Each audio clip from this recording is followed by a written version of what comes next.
ಎಲ್ರಿಗೂ ನಮಸ್ಕಾರ. ನಾವೆಲ್ಲ ಒಂದು ಮಾತು ಪದೇ ಪದೇ ಕೇಳ್ತೀವಿ, ಫಾರ್ಮಸಿ ಅಂದ್ರೆ ಮೆಡಿಸಿನ್ ಮಾರೋದು ಅಂತ ಅಲ್ವಾ? ಆದರೆ ಈ ಒಂದು ಸಾಮಾನ್ಯ ಮಾತಿದೆಯಲ್ಲ, ಇದು ಫಾರ್ಮಸಿ ವೃತ್ತಿಯ ಘನತೆಗೆ ಎಷ್ಟೊಂದು ಹಾನಿ ಮಾಡಿದೆ ಅಂತ ಯೋಚಿಸಿದ್ರೆ ಆಶ್ಚರ್ಯ ಆಗುತ್ತೆ. ಬನ್ನಿ, ಇವತ್ತು ಈ ತಪ್ಪು ತಿಳುವಳಿಕೆಯನ್ನೇ ನಾವು ಸರಿಯಾಗಿ ಅರ್ಥ ಮಾಡ್ಕೊಳ್ಳೋಣ. ನೋಡಿ, ಇದೇ ನಮ್ಮ ಇವತ್ತಿನ ಇಡೀ ಚರ್ಚೆಯ ಮೂಲ. ಫಾರ್ಮಸಿ ಎಂದ್ರೆ ಔಷಧಿ ಮಾರಾಟವಲ್ಲ. ಇದೇನು ಸುಮ್ಮನೆ ಹೇರಿದ ಮಾತಲ್ಲ, ಇದರ ಹಿಂದೆ ಒಂದು ದೊಡ್ಡ ತಪ್ಪು ಕಲ್ಪನೆಯ ಕಥೆಯೇ ಇದೆ. ಅದನ್ನೇ ಇವತ್ತು ನಾವು ಬಿಡಿಸಿ ನೋಡಕ್ ಹೊರಟಿರೋದು. ಹಾಗಾದ್ರೆ ನಮ್ಮ ಇವತ್ತಿನ ಪಯಣ ಹೇಗಿರುತ್ತೆ ಅಂದ್ರೆ, ಮೊದಲಿಗೆ ಈ ಮಾರಾಟ ಅನ್ನೋ ತಪ್ಪು ಕಲ್ಪನೆ ಶುರುವಾಗಿದ್ದೇಗೆ ಅಂತ ನೋಡೋಣ. ಆಮೇಲೆ ನಮ್ಮ ಕೈಗೆ ಸಿಗೋ ಒಂದೇ ಒಂದು ಮಾತ್ರೆ, ಅದರ ಹಿಂದೆ ಎಷ್ಟೊಂದು ಕೆಲಸ ಅಡಗಿದೆ ಅಂತ ತಿಳ್ಕೊಳ್ಳೋಣ. ಅದಾದ್ಮೇಲೆ ಹಾಗಿದ್ರೆ ಫಾರ್ಮಸಿಯ ನಿಜವಾದ ಅರ್ಥ ಏನು, ಯಾಕೆ ಇದನ್ನ ಕೇವಲ ಮಾರಾಟ ಅಂತ ನೋಡೋದು ತುಂಬಾನೇ ಅಪಾಯಕಾರಿ, ಮತ್ತೆ ಕೊನೆಗೆ ಫಾರ್ಮಸಿಯ ಆತ್ಮ ಅಂದ್ರೆ ಏನು ಅನ್ನೋದನ್ನ ಸ್ಪಷ್ಟವಾಗಿ ಅರ್ಥ ಮಾಡ್ಕೊಳ್ಳೋಣ. ಸರಿ, ಹಾಗಿದ್ರೆ ಮೊದಲನೇ ವಿಷಯಕ್ಕೆ ಬರೋಣ. ನಮ್ಮ ಸಮಾಜದಲ್ಲಿ ಫಾರ್ಮಸಿ ಅಂತಕ್ಷಣ ಯಾಕೆ ಅದೊಂದು ಮೆಡಿಕಲ್ ಸ್ಟೋರ್, ಒಂದು ವ್ಯಾಪಾರ ಅನ್ನೋ ದೃಷ್ಟಿಯಲ್ಲೇ ನೋಡ್ಲಾಗುತ್ತೆ? ಈ ಯೋಚನೆ ಎಲ್ಲಿಂದ ಬಂತು? ಇದಕ್ಕೆ ಕಾರಣ ತುಂಬಾ ಸಿಂಪಲ್, ಆದರೆ ಅದರ ಪರಿಣಾಮ ಮಾತ್ರ ಬಹಳ ದೊಡ್ಡದು. ಯೋಚನೆ ಮಾಡಿ, ನಾವೆಲ್ಲ ಒಬ್ಬ ಫಾರ್ಮಸಿಸ್ಟ್ನ ಎಲ್ಲಿ ನೋಡ್ತೀವಿ? ಹೆಚ್ಚಂದ್ರೆ ಆ ಮೆಡಿಕಲ್ ಶಾಪ್ ಕೌಂಟರ್ ಹತ್ರ ಒಂದೆರಡೇ ನಿಮಿಷಕ್ಕೆ ಅಲ್ವಾ? ಆದರೆ ಆ 2 ನಿಮಿಷದ ವ್ಯವಹಾರ ಇದೆಯಲ್ಲ, ಅದು ಸಮುದ್ರದಲ್ಲಿ ಕಾಣೋ ಹಿಮಬಂಡೆಯ ತುದಿ ಇದ್ದ ಹಾಗೆ. ನಮಗೆ ಕಾಣಿಸೋದಷ್ಟೇ, ಆ ನೀರಿನ ಕೆಳಗಿರುವ ಆ ಬೃಹತ್ ಬಂಡೆಯ ಹಾಗೆ ಎಷ್ಟೊಂದು ವರ್ಷಗಳ ಪರಿಶ್ರಮ, ವಿಜ್ಞಾನ, ಜವಾಬ್ದಾರಿ ಎಲ್ಲವೂ ಅಡಗಿರುತ್ತೆ. ನಮಗೆ ಆ ಭಾಗ ಕಾಣಿಸೋದೇ ಇಲ್ಲ. ಬನ್ನೀಗ ಆ ಹಿಮಬಂಡೆಯ ಕೆಳಗೆ ಅಂದ್ರೆ ಆ ಅದೃಶ್ಯ ಪ್ರಪಂಚದೊಳಗೆ ಒಂದು ಸಣ್ಣ ಇಣುಕು ನೋಟ ಹಾಕೋಣ. ನಾವು ಸುಲಭವಾಗಿ ನುಂಗಿಬಿಡೋ ಒಂದು ಸಣ್ಣ ಮಾತ್ರೆ, ಅದರ ಹುಟ್ಟಿನ ಕತೆ ಎಷ್ಟು ದೊಡ್ಡದು ಗೊತ್ತಾ? ಒಂದು ಔಷಧ ನಮ್ಮ ಕೈಗೆ ಸಿಗೋದಕ್ಕೆ ಮುಂಚೆ ಅದು ಹಲವು ಕಠಿಣ ಹಂತಗಳನ್ನು ದಾಟಿ ಬರಬೇಕು. ಮೊದಲು ಒಂದು ಹೊಸ ಔಷಧಿ ಅಣುವನ್ನು ಕಂಡುಹಿಡಿಯೋದರಿಂದ ಶುರುವಾಗಿ, ಆಮೇಲೆ ಅದನ್ನು ಒಂದು ಸುರಕ್ಷಿತ, ಪರಿಣಾಮಕಾರಿ ಮಾತ್ರೆ ಅಥವಾ ಸಿರಪ್ ಆಗಿ ರೂಪಿಸಬೇಕು. ನಂತರ ಅದನ್ನು ಲಕ್ಷಾಂತರ ಸಂಖ್ಯೆಯಲ್ಲಿ ತಯಾರು ಮಾಡಬೇಕು.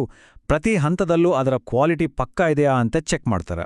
ಕೊನೆಗೆ ಸರ್ಕಾರದ ಎಲ್ಲಾ ನಿಯಮಗಳನ್ನು ಪಾಲಿಸಿ ಅನುಮೋದನೆ ಪಡಿಬೇಕು. ಅಬ್ಬಾ, ಇದೊಂದು ಸಣ್ಣ ಕೆಲಸವೇ ಅಲ್ಲ. ಹಾಗಿದ್ರೆ ಈ ಇಡೀ ಪ್ರಕ್ರಿಯೆಗೆ ಎಷ್ಟು ಸಮಯ ಬೇಕಾಗ್ಬೋದು ಅಂತ ಒಂದು ಅಂದಾಜಿದೆಯಾ? ಕೇಳಿದ್ರೆ ಶಾಕ್ ಆಗತ್ತೆ. ಸುಮಾರು 10 ರಿಂದ 15 ವರ್ಷಗಳು. ಹೌದು, ನಾವು 2 ನಿಮಿಷದಲ್ಲಿ ಕೊಂಡುಕೊಳ್ಳೋ ಆ ಔಷಧಿಯ ಹಿಂದೆ ಒಂದು ದಶಕಕ್ಕಿಂತ ಹೆಚ್ಚು ಕಾಲದ ಸಂಶೋಧನೆ, ವಿಜ್ಞಾನ ಮತ್ತೆ ಸಾವಿರಾರು ಜನರ ಶ್ರಮ ಅಡಗಿರುತ್ತೆ. ಓಕೆ, ಫಾರ್ಮಸಿ ಅಂದ್ರೆ ಬರೀ ಮಾರಾಟ ಅಲ್ಲ, ಅದರ ಹಿಂದೆ 16 ವರ್ಷದ ಕೆಲಸ ಇದೆ ಅಂತ ಗೊತ್ತಾಯ್ತು. ಹಾಗಿದ್ರೆ ಫಾರ್ಮಸಿ ಅಂದ್ರೆ ನಿಜವಾಗ್ಲೂ ಏನು? ಬನ್ನಿ, ಈಗ ಆ ತಪ್ಪು ಕಲ್ಪನೆಯನ್ನ ಸಂಪೂರ್ಣವಾಗಿ ತೆಗೆದುಹಾಕಿ ಅದರ ನಿಜವಾದ ಅರ್ಥವನ್ನ ನೋಡೋಣ. ಇದೇ ನೋಡಿ ಫಾರ್ಮಸಿಯ ನಿಜವಾದ ವ್ಯಾಖ್ಯಾನ.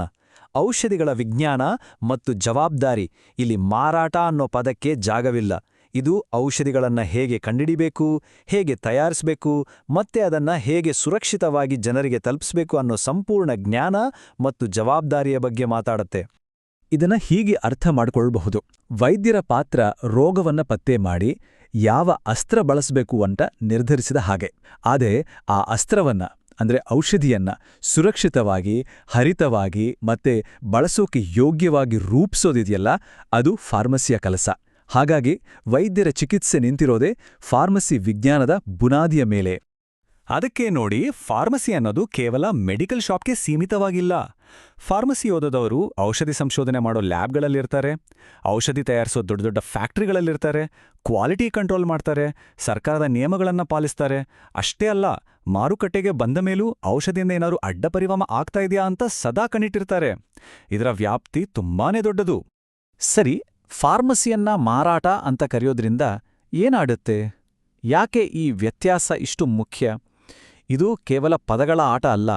ಈ ಮನಸ್ಥಿತಿ ಇದೆಯಲ್ಲ, ಇದು ನಮ್ಮೆಲ್ಲರ ಆರೋಗ್ಯದ ಮೇಲೆ ನೇರ ಪರಿಣಾಮ ಬೀರ್ಬೋದು. ಅದು ಹೇಗೆ ಅಂತ ನೋಡೋಣ ಬನ್ನಿ. ಈ ಸ್ಲೈಡ್ ನೋಡಿ, ಎಷ್ಟು ಸ್ಪಷ್ಟವಾಗಿ ವಿವರಿಸ್ತೆ ಅಂತ. ಒಂದ್ ಕಡೆ ಮಾರಾಟದ ಮನಸ್ಥಿತಿ, ಇನ್ನೊಂದು ಕಡೆ ಫಾರ್ಮಸಿ ಮನಸ್ಥಿತಿ. ಮಾರಾಟದ ಯೋಚನೆಯಲ್ಲಿ ಎಷ್ಟು ಮಾರಿದೆ, ಟಾರ್ಗೆಟ್ ಮುಟ್ಟಿದ್ವಾ, ಲಾಭ ಎಷ್ಟು ಬಂತು ಅನ್ನೋದೇ ಮುಖ್ಯ. ಆದರೆ ಫಾರ್ಮಸಿಯ ನಿಜವಾದ ಮನಸ್ಥಿತಿಯಲ್ಲಿ ರೋಗಿಯ ಸುರಕ್ಷತೆ, ವೃತ್ತಿಯ ನೈತಿಕತೆ ಮತ್ತೆ ಕಾನೂನು ಪಾಲನೆ ಎಲ್ಲಕ್ಕಿಂತ ಮುಖ್ಯವಾಗಿರುತ್ತೆ. ಎರಡೂ ಸಂಪೂರ್ಣ ವಿರುದ್ಧ ದಿಕ್ಕುಗಳು. ಯಾವಾಗ ನಾವು ಫಾರ್ಮಸಿಸ್ಟ್ಗಳನ್ನ ಕೇವಲ ಮಾರಾಟಗಾರರ ಥರ ನೋಡಕ್ ಶುರು ಮಾಡ್ತೀವೋ, ಆಗ ಗಂಭೀರ ಸಮಸ್ಯೆಗಳು ಶುರುವಾಗತ್ತೆ.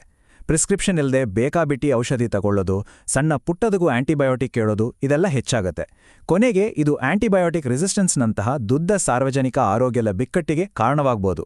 ಇದು ಕೇವಲ ವೃತ್ತಿಯ ಘನತೆಯ ಪ್ರಶ್ನೆಯಲ್ಲ, ಇದು ನಿಮ್ಮೆಲ್ಲರ ಆರೋಗ್ಯದ ಪ್ರಶ್ನೆ.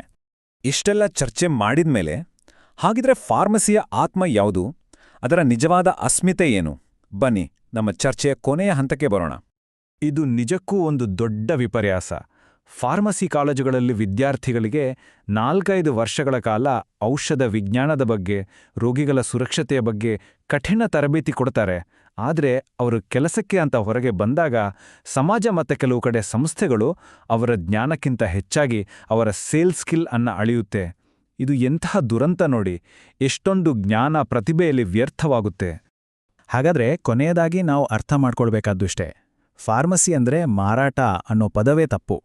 ಫಾರ್ಮಸಿ ಅನ್ನೋದು ಒಂದು ದೊಡ್ಡ ಜವಾಬ್ದಾರಿ. ಒಂದು ಔಷಧಿಯ ಆಲೋಚನೆ ಹುಟ್ಟಿದಾಗಿನಿಂದ ಹಿಡಿದು ಅದು ತಯಾರಾಗಿ ನಮ್ಮ ಕೈ ಸೇರಿ ನಮ್ಮ ದೇಹದೊಳಗೆ ಕೆಲಸ ಮಾಡೋವರೆಗೂ ಪ್ರತಿ ಹಂತದಲ್ಲೂ ಜೀವದ ಜವಾಬ್ದಾರಿಯನ್ನ ಹೊರುವ ಒಂದು ಅದ್ಭುತವಾದ ವಿಜ್ಞಾನ ಅದು. ಮಾರಾಟ ಅನ್ನೋದು ಆ ಜವಾಬ್ದಾರಿಯ ಸರಪಳಿಯಲ್ಲಿ ಕೇವಲ ಒಂದು ಸಣ್ಣ ಕೊಂಡಿ ಅಷ್ಟೇ. ಫಾರ್ಮಸಿಯ ನಿಜವಾದ ಗುರುತು ಅಡಗಿರೋದು ಅದರ ಜವಾಬ್ದಾರಿಯಲ್ಲಿ. ಈ ಅರಿವು ನಮ್ಗೆಲ್ಲರಿಗೂ ಬರೋದು ಇವತ್ತಿನ ಅಗತ್ಯ.